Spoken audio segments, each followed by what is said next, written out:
দর্শকের পশুর হাটের খবর আপনাদেরকে জানাবো। সাভার থেকে যুক্ত হচ্ছেন সহকর্মী এম এ হালিম।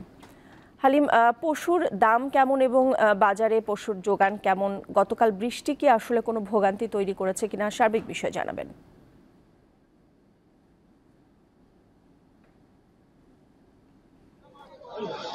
জি, সাভারে কিন্তু 14টি পশুর হাট বসেছে এবং সেখানে একটি হচ্ছে পৌরসভা এবং বাকি 13টি হচ্ছে উপজেলার বিভিন্ন স্থানে।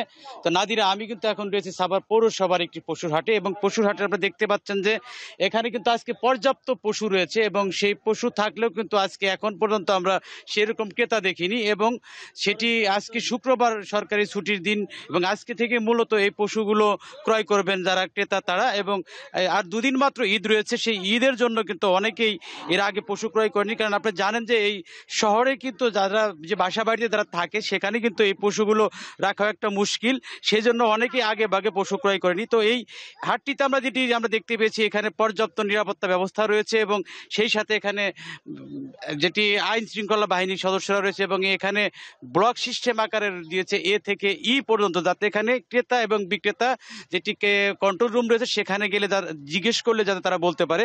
তবে এই হাটে কিন্তু একটি বিষয় যেটি নাদিরা, যেটি আমরা দেখেছি এখানে কিন্তু দেশি জাতের গরুটি বেশি এবং যারা ক্রেতা এখানে আসছে তারা কিন্তু মূলত এই দেশি গরুর চাহিদাটাই তাদের কাছে বেশি এবং সেই সাথে এখানে পশু যাতে অসুস্থ হলে কিন্তু এখানে পশু চিকিৎসকও রয়েছে।